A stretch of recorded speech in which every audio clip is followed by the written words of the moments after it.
Welcome to episode 263 of Sports Geek. On this week's CEO series episode, I chat with TV host, podcaster and Croc Media CEO, Craig Hutchison. Welcome to Sports Geek, the podcast built for sports digital and sports business professionals. And now, here's your host who is working with sports teams around the world, Sean Callanan. Thanks, DJ Joel. Yes, my name is Sean Callanan, and you can find me working with sports teams around the world with Sports Geek, and you can find me in all places on the internet. You can try the old-fashioned way via email, sean@sportsgeekhq.com, at Sean Callanan on most social media platforms, or at Sports Geek on most platforms, or at sportsgeekhq.com is where you can find this podcast, the newsletter, the Q&A episodes, and everything else related to Sports Geek. Welcome back for another year of Sports Geek podcasting. This is year 7. 2020 started humbly started in 2013, and now we are in the year 2020. So really happy to be back. Looking forward to bigger and better episodes, more guests, more listeners. If you're a new-time listener, thank you very much. Welcome. If you're a long-time listener, you've been here for 260-odd episodes. Well, they're not odd episodes. I don't think they're odd episodes. If you've been there for the whole journey, thank you very much. About to get in this chat that I had with Craig Hutchison before the Christmas New Year break to kick off this. But before I do, I just want to talk about the Patreon campaign.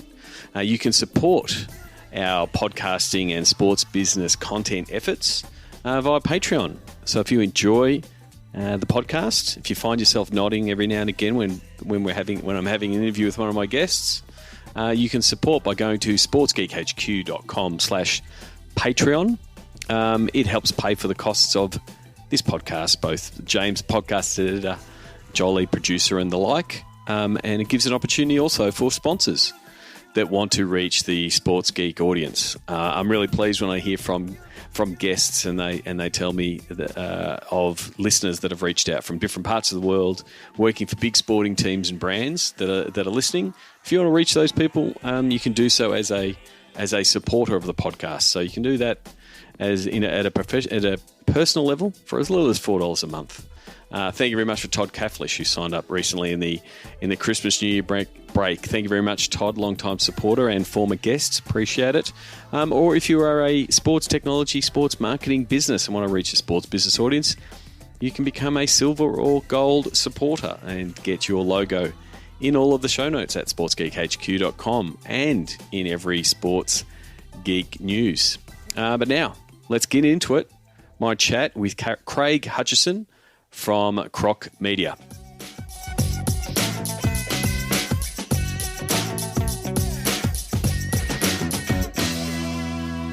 Very happy to be here at the headquarters of Croc Media. Welcome to the podcast, Craig. Hey, Sean, good to catch up again, mate. It's been far too long, which is my bad. That's nice all right. to see you, and congratulations on your year. Thank you very much. Well, first of all, just for the people who might not know you, obviously they think that people in Australia would know your name.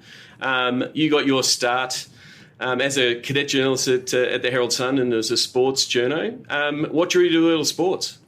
Yeah, I've always wanted to be a sports journalist since I was a kid. So from the age of, my dad tells me, 3 or 4 years old, I was mimicking out and pretending to be a sports commentator and all those things a lot of kids, I guess, do. And then avid reader of the Sun newspaper as a kid and started journalism at the age of 12.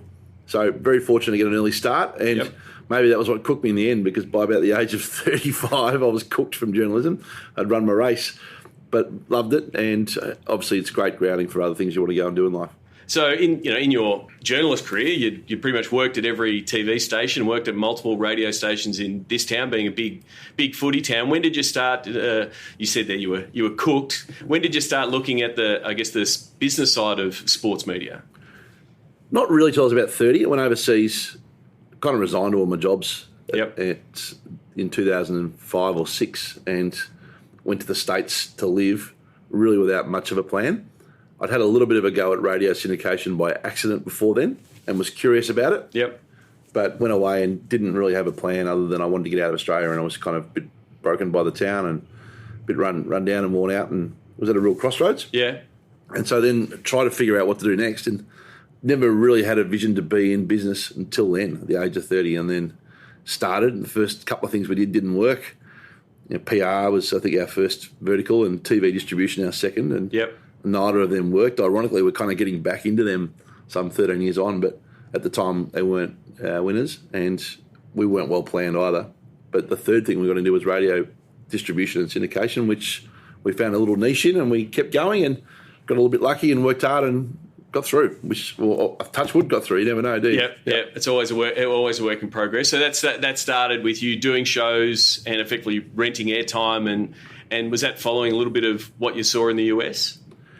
Yeah, I think obviously the US inspires you on a lot of different things. There's a business there called Westwood One, which is, I guess, a little similar to us. Yeah, Norm Padditts, lucky enough to meet him at a podcast conference many years ago. That's an incredible business. That's got the benefit of scale. Yep. It's a bit more traditional in the way it sells than us, but there's a business in the UK called TalkSport, which has got some similarities to us. I think they're a touch smaller than us in revenue, but very similar in distribution and manner. And so not that either of them I'd done the work on, but I was aware of the syndication model, but green as grass about it. When I went to America the first time, I rang a bunch of radio shows and stations around the country and asked them if I could do American reports, and I was thinking that everyone would be interested, and no one was interested. Yep. And then I was able to talk a few into doing it in exchange for some basic, sponsor credits, and so it was a pretty simple beginning. Yep.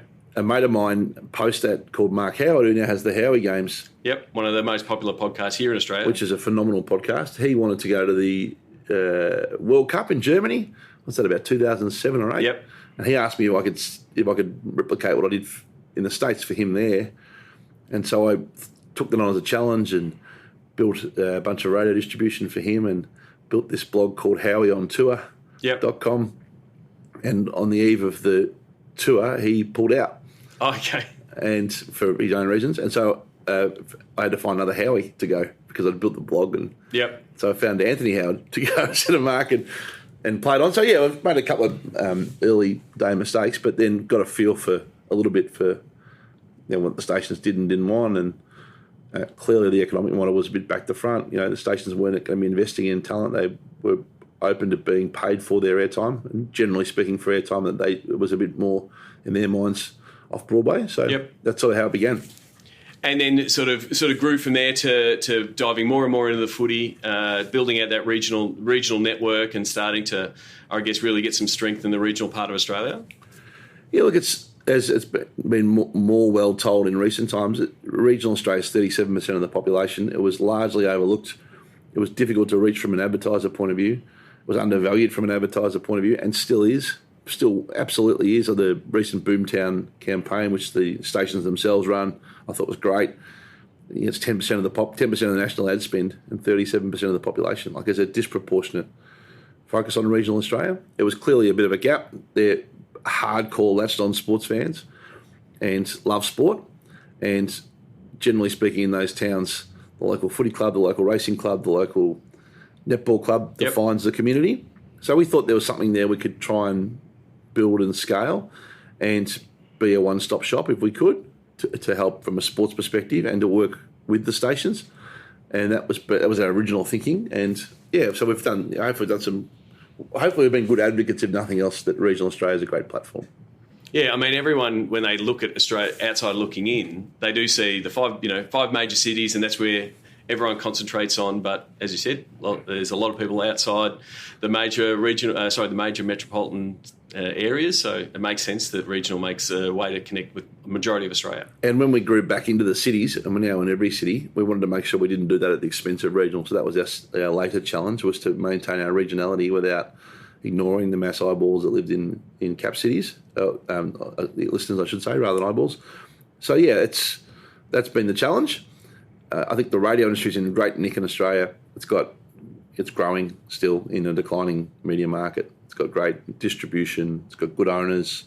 It's got the Australia's traffic problems that help it, I assume, to some small degree. Yep.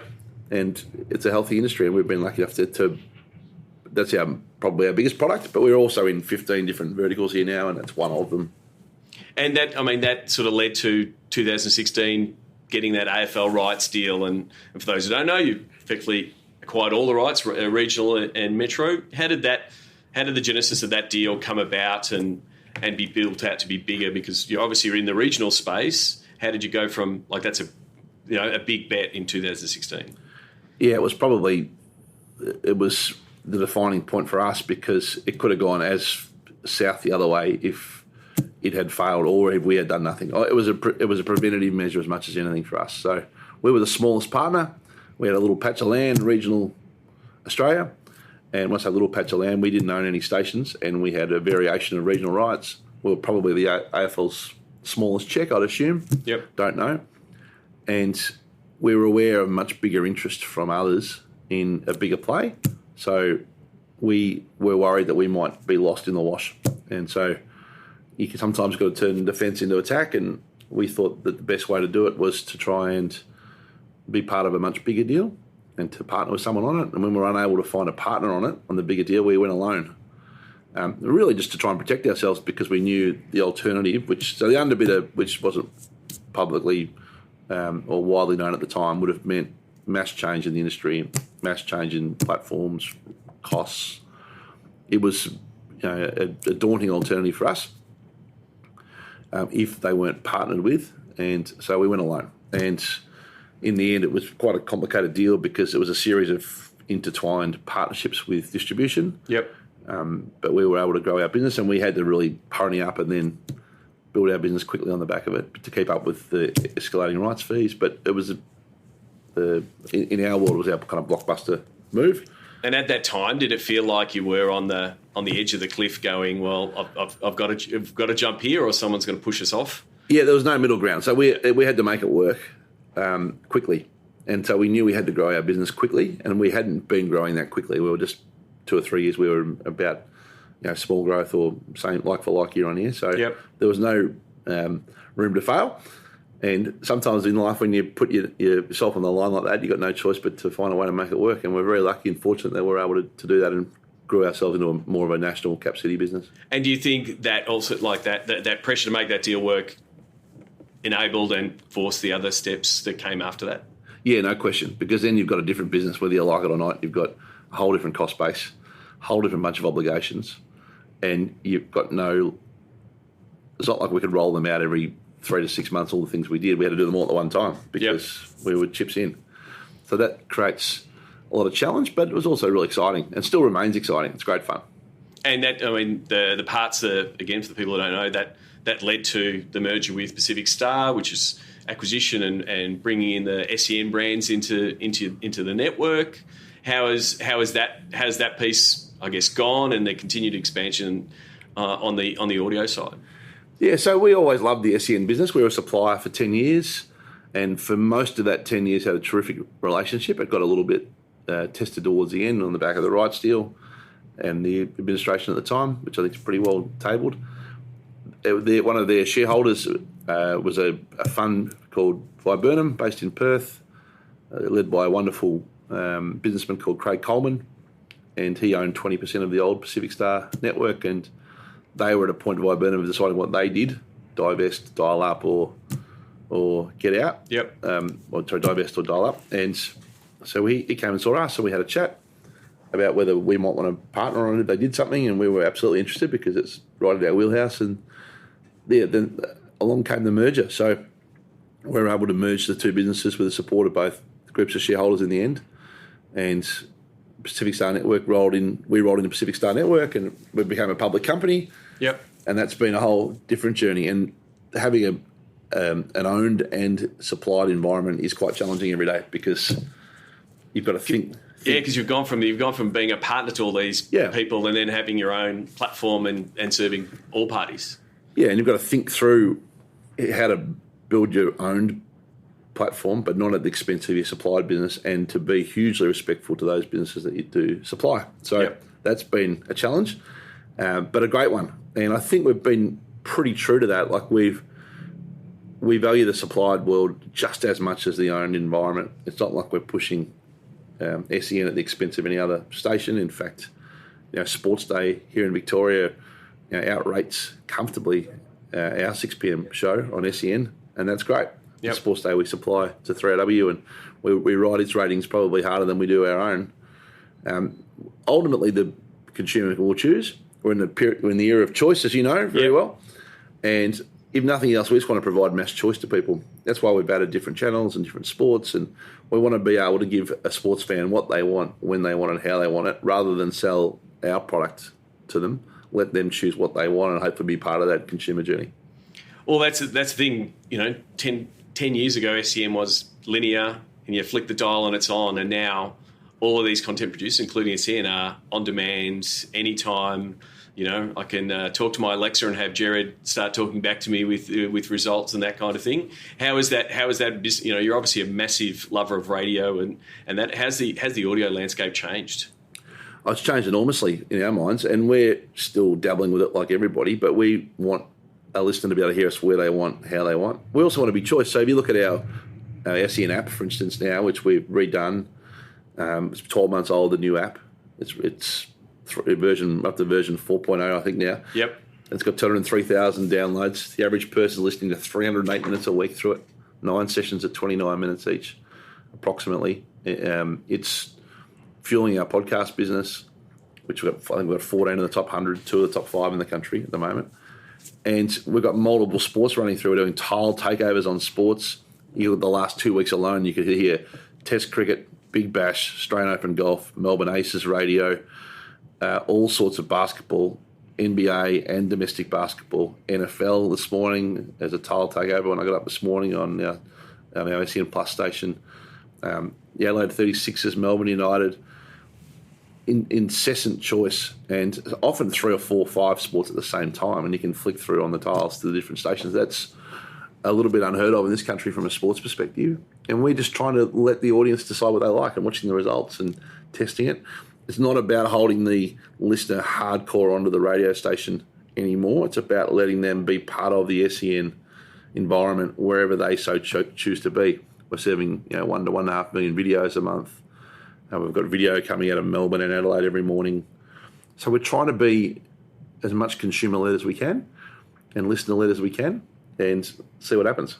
And so how much is, you talk about the AFL deal, and it was duplicated with FFA and cricket and those kind of things, because now you've got a platform, you've got to keep buying rights, and you need content. The appetite for content is voracious, both from the audience, but as a platform, you need it. How much is it now, like you said before, more niche for our American listeners? Yeah. Getting a lot of those smaller audiences and aggregating them up, whether it is Melbourne Aces or Lawn Bowls or those kind of things that don't have platforms, and you're giving them that platform, and advertisers start getting into those smaller audiences, but super passionate. They love that sport or that team. How is that different from the big, broad, AFL mainstream appeal?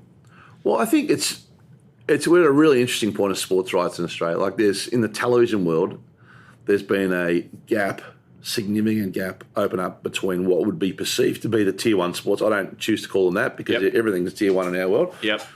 But the perception is that there's tier 1 sports, and if you want to run that exercise, AFL, NRL, cricket, and the Australian Open tennis, as opposed to tennis. Yep.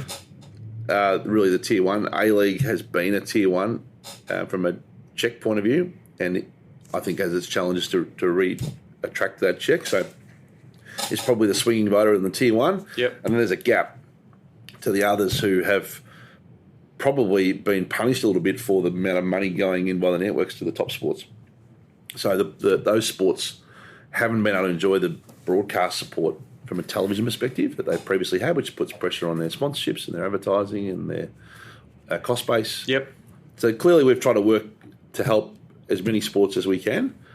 And radio's, I guess, a little bit the same. I think radio's a great product in so many sports that haven't probably had as much exposure as they would like. Like the Melbourne Aces is a great example.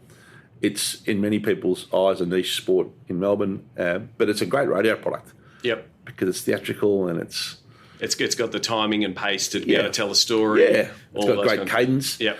I think the tennis is a really great radio product because it's dramatic and there's outcome and there's someone wins, someone loses, someone goes home at the end of every game. Like there's lots to like about the tennis. We've gone hard into that. In the lawn bowl space, we've gone hard into television because there's nearly 700,000 participants in Australia. There's a big Facebook community in lawn bowls. There's a lot of opportunities in some of these sports which have perhaps been a little bit overlooked. And hopefully, if you can, to your point, aggregate a little bit of it or to share services across some of it, it helps everyone's business models. That's what we probably try to focus on. But it's also like one of the things when people talk to me or ask me about your business, like one of the strengths of your business is the sales component of your business, in that you've got all these assets, but you've really got a great sales team and a lot of great partners to be able to say, here's all different media options and opportunities that you can reach these audiences. I think that's one of the strengths of your business. I think it's what you've also brought to SEN. Like, that's where a lot of those niche sports are having trouble in getting that sale or getting to those brand managers and those kind of things. So I think that's one of the things that, Croc Media does really well. Yeah, thank you. But it doesn't always feel like we're like everyone. We've got a brilliant team. Our sales, senior leaders in our sales team are fantastic. We've got some great guys and girls who run those areas of the business and do a fantastic job around the country. But it's like everyone. It's not easy out there. You've got to be nimble. You've got to be creative. You've got to be prepared to change. You're going to win some and lose some. I think, it's the centre of our whole business. It has to be. Yep. And it's a thing you're always working on. You're always working on it to some degree. I mean, here this morning working on it. Well, I mean, it is also, we've seen a couple of large media groups here in Australia launch the Advertise or Die campaign, which is to tap the CEOs of Australia on the shoulder and say, there's all these great platforms, media platforms that are still available, still a way to reach those audiences. They're partly doing it because it is a tough ad market out there, but also they're trying to get some of the money back that's going to Mr. Zuckerberg and Mr. Google, because so much of the ad money is going to that space. Out of the country. Yeah, no question. And I think sport's got a natural... This will sound like me selling our product, but let me just sell sport for a moment for you. Yep. Sport's a great place for an advertiser to apply their craft because it's real time. People watch it, listen to it, or consume it as it's happening. It's not affected by time shift like everything else is. I mean, news is probably the only other thing that's not affected by time shift other than sport. Yep. And you could argue that Twitter's changed news. If you're running a 3 or 4 day sale on a weekend, you can talk to a sports consumer in real time in sport. It's very hard to do that in traditional television now because people are watching Netflix or they're taping it and watching it in 10 days from now when they choose to. Yep. And you're also talking to people when they're at their most engaged. They're captive and they're riding the bumps of the game. I think sport has a halo that affects in a positive way the advertising market. You get that association that comes with it. You get talent advocacy. Sport does talent better than anybody. Probably this country, the most well-known, probably people in the country who've got a sport background. So I think it's a good place for the advertiser. And it also happens at different times in stages of the week. So, we think it's a good place to be. That's our fairway. We're going to try and stay on our fairway. Oh, yeah, completely. I mean, and then there's also the counter to the dark clouds that are hanging over the sports rights to go, is this money still going to be here? If you're in the TV chair, you're like, what does drive people to my TV? Because you're right, no one's flicking on to watch a drama, maybe some reality show because there might be some social chatter, but the only thing that makes you tune in to watch it is live sport. So... Yeah, I think more and more, like you see, the great television businesses are adapting their model to be able to let the consumer choose when they watch things and to try and go with them on that. The linear watch our television station really doesn't exist anymore. I mean, a lot of young people struggle to know what television is. Yeah. But it doesn't mean the television network can't be part of their journey in different ways, given the power of their... So the distribution is just one part of the piece now. The beauty of sport is it is a reliable, bankable, people will turn it on when it's on thing to do. And that's what I love about it. That's what I think is great for the ad market. You can trust when people are going to consume it. And that's very hard to get in many other mediums at the moment. So that's why we're as invested in live sport, I guess, as we are. And I think for fans it's great too because it's escapism. It's...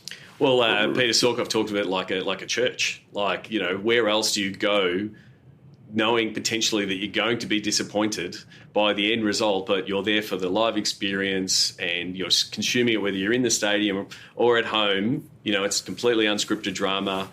it makes no sense when you step away and look at it and go, why did I invest so much of my emotional, heart into these 2 hours or 45 minutes, whatever it is, and you don't get the result, but it's to be part of that tribe. And I think in 2020, which we're heading into by the time this podcast probably drops, we all want to feel connected and part of a community, and sport does that better than anything. It really does. You look at the advent of social media and the work you've done in that over the last decade, it's a lot of that really centres on the feeling of being included or part of the conversation. Sport's always done that well, and I think sports media's always done that well. And then the way the two intersect is really interesting. So, yeah, it changes quickly. You can't afford to be too stubborn in your views. You've got to be able to adapt quickly, but it's a lot of fun. So one of the things you've obviously been playing in the space of reporting of sport and broadcasting of sport, and in the last 2 years you now effectively jumped the fence and into team ownership and buying a stake of Melbourne United. What led you to that? Are you trying to beat Gary Vaynerchuk to own a piece of an NFL team down the track, or what led you to the world of sports ownership and Melbourne United in particular? I do love Gary V. I follow him closely like you do. And I think you put me onto him originally, by the way. So thank you for that. I think for us, basketball's the fastest growing sport in this country in our view, and it's come off a lower base because of the problems it had 5 years ago. It's got a great owner in Larry Kesselman. It's got all the things you look for in content in 2019. It's fast, it's family friendly, it's kids taking their parents to the games, it's over in 2 hours, it's snackable highlights. It's got a lot going for it. The NBA's grown so significantly that in areas like wagering, it's gone past AFL and NRL in Australia. The NBA is a massive part of the next generation of Australians already, and Australia's probably the second, third or fourth best league in the world, depending on who you ask. Yep. And we've got a great relationship with the NBA. So there's a lot of things from a sport point of view I liked. Also liked the fact that our customers were asking us what we were going to do in the sport. Yep. We had probably 4 clients who said, are you guys in basketball? And if so, where? And how can we be involved with you? So that was a really interesting seed of an idea. We inherited the radio rights from Melbourne in the merger. Yep. And everyone seemed pretty happy with how that had gone, looked at that interestingly. And then we were open to something different because we got a lot of radio rights. So, was it just going to be a radio product for us? Probably not. The more we looked at television and production services and other areas, the idea of owning a team became an embryonic thought. We had a couple of startups who were looking at licenses who came and saw us, shared their thoughts, and asked if we'd partner because they thought a media partner was a good fit, and that was reaffirmation for us. But we weren't really suited to a startup. And then we got wind that Melbourne United, the premiers at that stage, Larry was looking to divest down with a bunch of smaller owners because in equity size, not in stature, because of his need with the league. So that got interesting. We would have been a pretty average minority owner, I think, because we like to try and influence what we get involved in, and we've got too much to say. So it only made sense for us if we could get a meaningful stake. And then Larry was kind enough to sell down to 25 and allow us to buy in at 25. And that began the journey last year. And a lot of learnings. Then this year we've taken the commercial rights of the team in-house here. So we now sell all the sponsorships here. Okay. And that revenue is embedded in our business and the costs. And I've taken on the chairmanship in the last 6 months. And so that's sort of phase 2. And then let's see where else it goes. But it's been a lot of fun.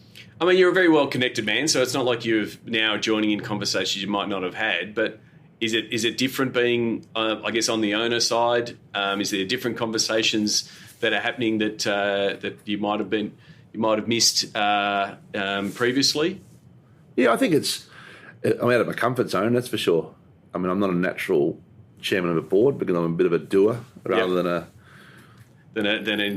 general. Yeah. I don't think I'm the natural chairman. So that's been a challenge for me to try and work out when to get involved and when to get out of the way. Yep. It's still a challenge. And then there's lots about the business you don't yet know because you haven't done it before, like direct-to-consumer ticketing and marketing to direct-to-consumers and areas of the academies and the community programs, and they're all a bit new to me. So working to understand that as best as I need to. And ultimately, what I am really clear on is that we need a healthy league. Yeah. So I'm trying to be as a representative of our ownership group, because it's not me, it's our business. Yep. But in the public markets, albeit that own this stake in the team. So I'm trying to be an advocate for all 9 teams, trying to help all 9 teams grow. I think it's a better strategy for us to help compete hard on the court like we did on Saturday against Perth, and it was great to have a win. Yep. But as soon as the game's over, get back to how we make the 9 teams in the league better, because ultimately we'll get towed along in that.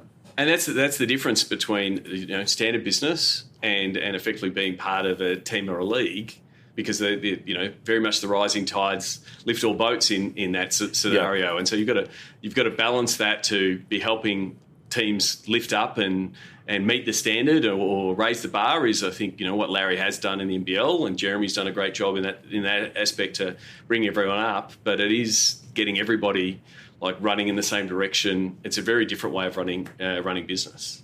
Yeah, it is. But it seems pretty simple to me in that we need no point having 4 or 5 strong teams and 4 or 5 struggling teams. It'll affect all of us big time. We need to get the competition as even as it can be, as competitive on its day. The team's not too much disparity in wages and in. I don't think it serves anyone any good for us to be winning, or anyone to be winning by 10, 15 points every week, and having teams go back to small markets who are struggling. So that's the real challenge, against the fact that we want to build our team and be the best we can be as well. So we want to be all things to all people, and that's the challenge of business, is to keep the momentum growing of the sport. We're really comfortable with our investment, I can tell you that much. We're really pleased where it sits, and we're hopeful it can keep growing. And you've had you've built up some rivalry from an owner point of view with yourself and Paul Smith from the Kings, and part theatre, but part of that exercise of growing the league. Yeah, so Paul's an interesting character. He's a chips in owner in Sydney. He's got basically the whole team, albeit got future obligations for a small piece of it for Andrew Bogut down the track. And he's been a successful businessman himself. He's also a loudmouth and a obnoxious character to some. Yep. For me, I think he's great for the league because he's got a lot to say, and he's going to be a bit different. He's going to overstep the mark at times, and he'll say the same of me.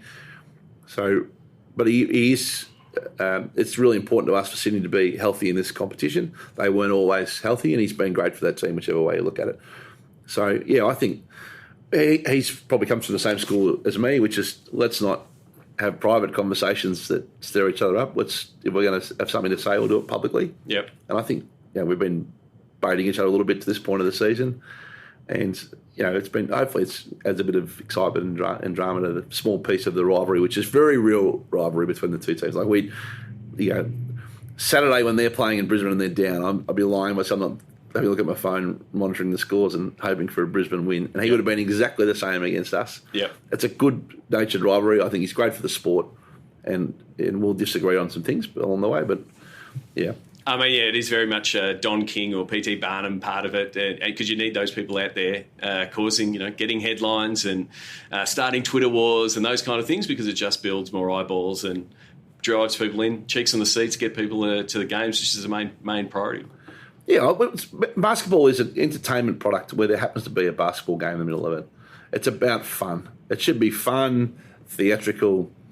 You should feel like a great time with your family, and that's what we want to try and achieve. And anything that we can add to the entertainment, why wouldn't we? And so, like I said, this podcast, we're recording this before 2020, but how are you feeling going into 2020 on all fronts, like looking at the sports media space and basketball going into 2020? How are you feeling looking at the new decade? Yeah, well, we've got a big job on our hands. Like, sport changes all the time. We've got a shifting marketplace. We've got a lot of work to do here, and I'm really excited about what our radio business can look like next year. I'm excited by the growth in our Rainmaker television business, which is production service. Has now got a delivery technical delivery business inside that. Yep. That helps us deliver product more simply and easily and cost effectively to leagues, clubs, and networks. Our ballpark business is growing really quickly, and we're looking forward to seeing where that goes. We've got a lot going on here, so yeah, we'll start again. I feel like I'm in start-up mode from the 1st of January 2020, and that's good for the soul when you can find that mode, and we'll go again. Well, and that's the thing, with the landscape changing so often, like back to when you made that first AFL radio deal, like you're still on the edge of the cliff. You've still got to keep pushing, don't you? Yeah, I think we're a challenger business. We try not to be disruptive, but we're probably perceived as a disruptor. I would like to think of ourselves as an enhancer of the areas we get involved with and try and create value for everyone we work with. And that's the challenge.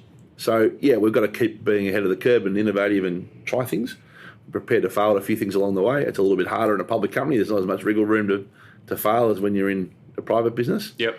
And I only want to add worth to our P&W shareholders, which is how we trade on the stock market and the P&W. Yep. If anyone wants to invest in us along the way, they'll be most welcome to join us on the journey. So that's the challenge ahead, and we'll do everything we can. So thank you very much. I want to finish with the Sports Geek Closing 5. Yep. Do you remember the first sports event you ever attended? I assume it was VFL Park because that's where my dad, it was as far as he'd drive from Warragul. Okay. And we went there for a lot of, whenever Geelong played there 2 or 3 games a year there. So I don't know the exact game, but maybe Richmond, but I'll call it Geelong v someone like Richmond at VFL Park. VFL Park out at Waverley? Yep.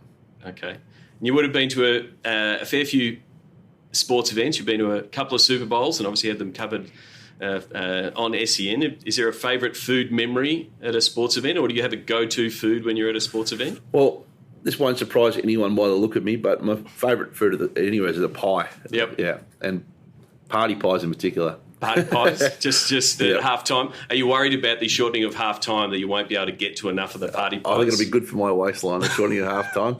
I think it's actually going to be one of the great things for big guys to prohibit our ability to get to the food or the bar. What's the first app you open in the morning? The SEN app, as you would assume, because we're so proud of it and really invested in it, and encourage anyone to download it if you haven't, because you'll get sport all day long in every form you want. And is there something or someone that you suggest the podcast listeners should either follow or read or check out that you've been checking out yourself? Well, I'm a bit of a binge TV watcher on big stuff. I don't watch a lot of TV, but I just watch, like everyone else, The Morning Wars, which I loved. Yep. Billions and Succession. They're the 3 things that I probably invested TV time into in the last couple of years. I love any media books. So the last one I read was To Catch and Kill by Ronan Keating about the NBC wars, which is a fantastic media book about the battle between journalism and ownership. Yep. And that's resonated with me. Which is completely in your wheelhouse. Resonated with me on both fronts. And from a podcast point of view, I listen to a bit of wrestling podcast as escapism. Yep. I like Talk is Jericho, Chris Jericho. His interview podcast series. Yep. And I also like I'm interested to see where the new Steve Austin Broken Skull sessions goes via the WWE Network. So they're just a couple of things to get my mind off work for an hour. But talk about a fascinating business. The WWE as a sports entertainment business is fascinating, and them having another crack at the XFL is going to be it's going to be interesting to see how it goes. No doubt. So I love Vince, as you know, and idolise that business from a media point of view. It's got its challenges. It's not cool in 2019.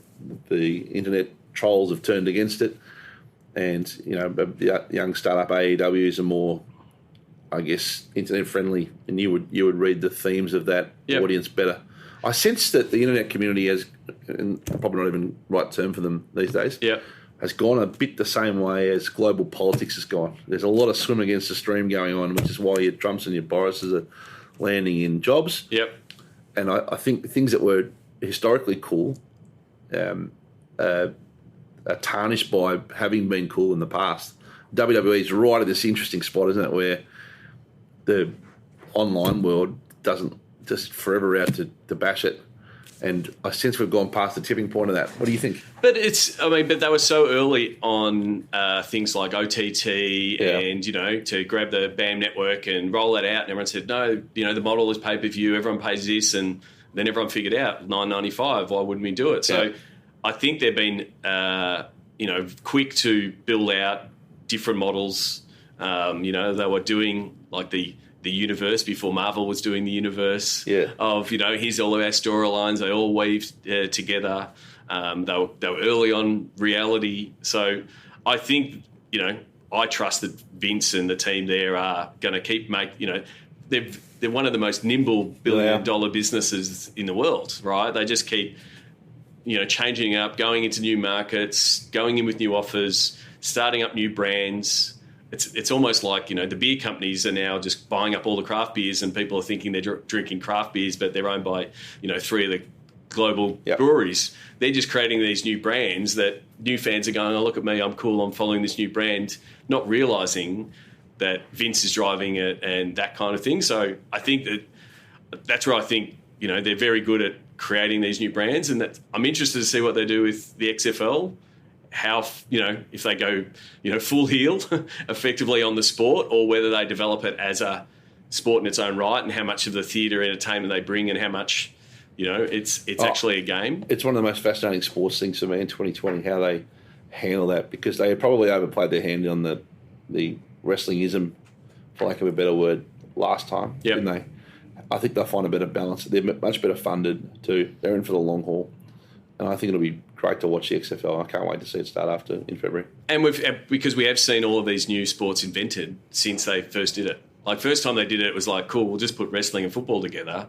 But they've seen cricket reinvent itself a couple of times in different formats. Everyone's trying to create this small, snackable format and different ways to create media content. And they've just gone and done it in a gap. Right? There's no one there. There's eyeballs required. People will watch football in that gap. It's going to be interesting to see how it develops. Yeah, I think they've got the ability to reimagine the sport because they haven't got history against them. Right? They can pretend what would happen if the NFL was started today. They're not inhibited by 100 years of laws and traditions. So I think it'll be faster moving, quicker, less breaks. I'm looking forward to seeing it. Football won't be quite as good. They can't ever win that, right?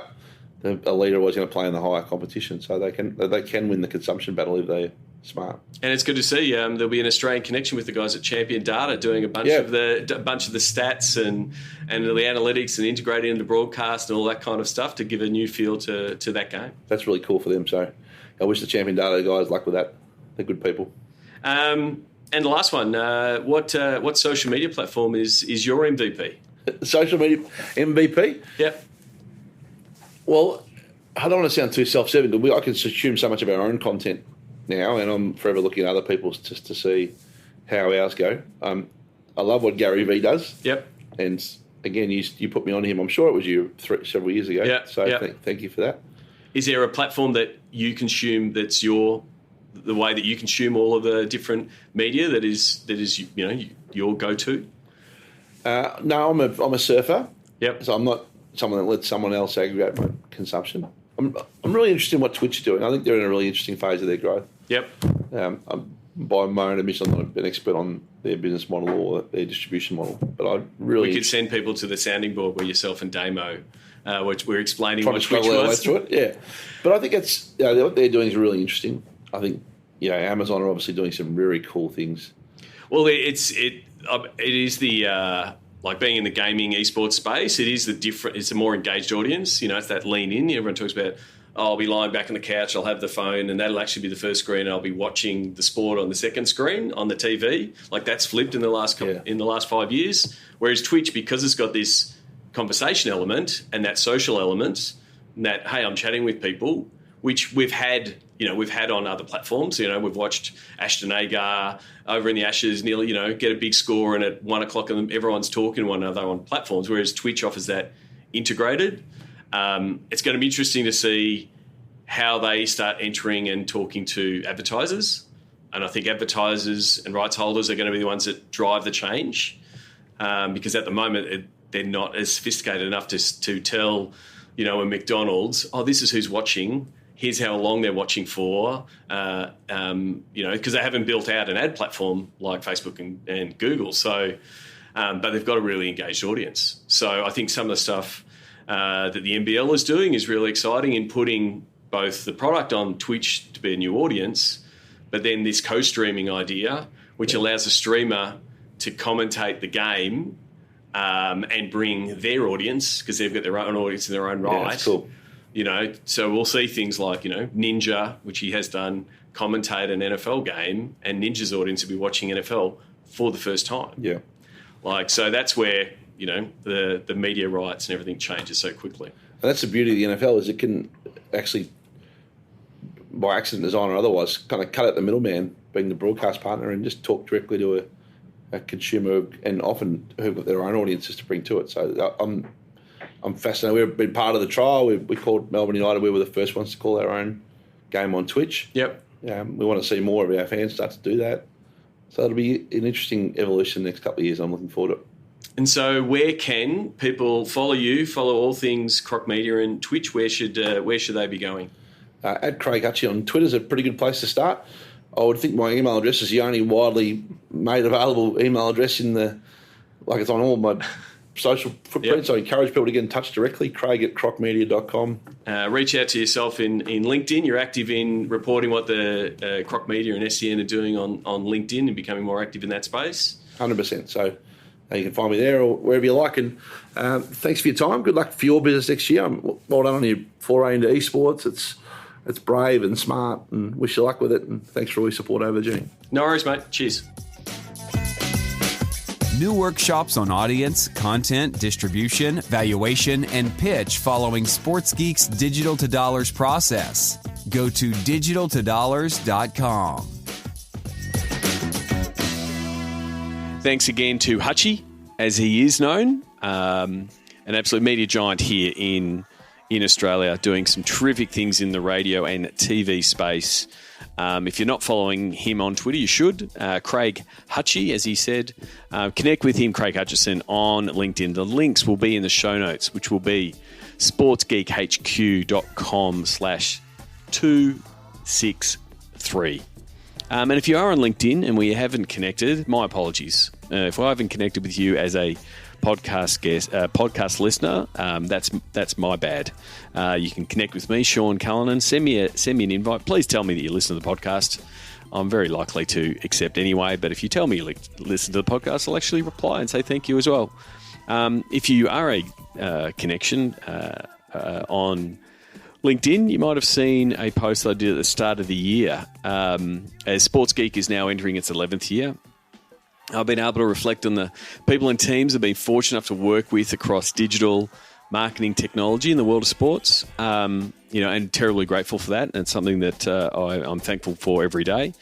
And in planning for 2020, I made a list of people that I'd like to work with. That's the beauty of running your own business. You can get to pick and choose who you would like to work with. Some of the people I've worked with before and I want to work with again. Some of the people I'm lucky enough to interview on the podcast that I would like to work with. And some of the people that I'm going to be reaching out to that I've just met either at a conference or even just via the internet, via social media. But I've admired potentially from afar. 11 years into Sports Geek, I'm definitely playing the long game. One of the goals that I released, or I guess made public in Dallas at SEAT in 2018 was to make digital the number one source of revenue for sports by 2030. I believe in that now more than ever, and I'm completely doubling down on that. If that's something you want to sign up for and support, I'd love your support. Love you to reach out and say it's something that you're also chasing. The people who ask me why 2030 and why it's important. I mean, obviously at the moment, TV, ticketing, sponsorship are well in front of what digital provides. But I also remember what it was like in 2010. Very close to zero was being recorded as a revenue from digital. So over the past 10 years, we've seen sports teams, leagues, athletes grow revenue from digital assets and campaigns. I'm really proud that I've been able to help Sports Geek clients do that, and I'm also glad that people have been inspired and taken the case studies and the examples from guests of the podcast to be able to do that. So really want to keep driving that, and my mission or my theme for this year is executing big. I was talking to a friend of mine that helped inspire this, talking about how a lot of sports are doing a lot of little things and little projects and trying to move the needle with a little project here, a little project there, a pilot here, and it's not moving the needle because it's not big enough. And so it's about, for me, it's about having bigger dreams, but tackling those bigger projects, tackling those bigger problems, because, I think there is a good good amount of research that shows the amount of effort to move something that's big is about the same amount of effort to move something that's little. So it's swing for the fences, if I use the baseball parlance. So executing big is my theme. So one, if you're on the list that I've written down, scribbled out and followed up, you'll be getting an email or a LinkedIn message or a reach out from me to say, hey, how you doing? Let's figure out how we can do some really cool stuff. And if you're not on my list and you want to be on the list and you want to work with me, please reach out. If I'm on your list, please reach out. Sean at sportsgeekhq.com. Like I said, I want to work with cool people doing cool things that want to execute big. How can you make a big impact on what you're doing with your business from a digital revenue point of view? Because the opportunity is now. A lot of the barriers that were in place 10 years ago of the technology wasn't there, the cost of technology was too much. Like all of those barriers have just melted away. And so, all the tools are there, all the platforms are there, all the passion is still there, all the fans are still there. It does come down to executing. And if you're going to execute, you can execute on something small and be busy for 52 weeks of the year, or you can execute on something big. So let's do that. Let's execute big. And even if I'm not part of this plan and I'm not working with you, please let me know of what big things you're executing. I'd love to hear them. I'd love to talk to you about them on the podcast. So yeah, reach out. And I think it's a really good theme considering Craig being on the podcast, because he has done a great job of executing big and building Croc Media up to the media business that it is today, now encompassing SEN and also getting into team ownership.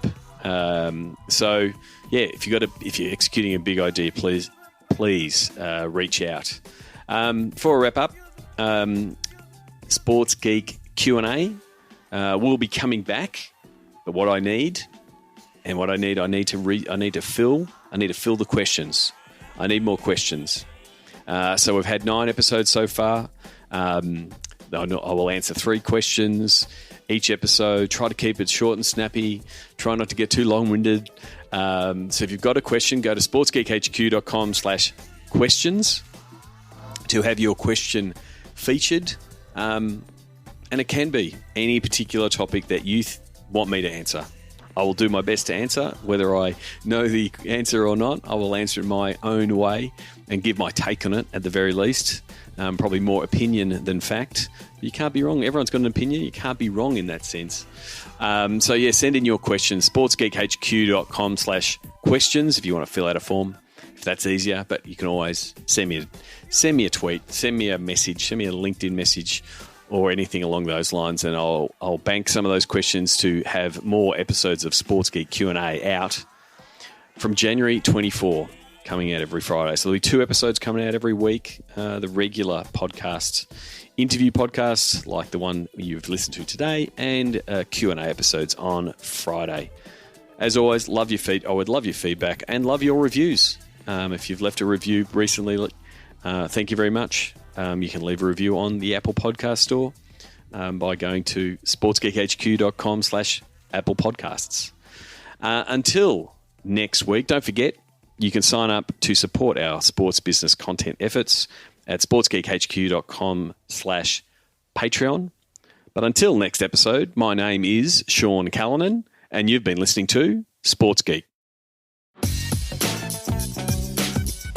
Join Sports Geek Nation access to exclusive Slack and Facebook groups with regular Q&A sessions with Sean Callanan. Go to sportsgeeknation.com to join. Need help with your digital rate card? Not sure how to price your assets? Is there a disconnect between digital and commercial? That is where Sean works best, in digital divorce counselor mode. Book a time for a call with Sean to discuss the Sports Geek process. Go to sportsgeekhq.com/phone call. Go to sportsgeekhq.com for more sports digital marketing resources.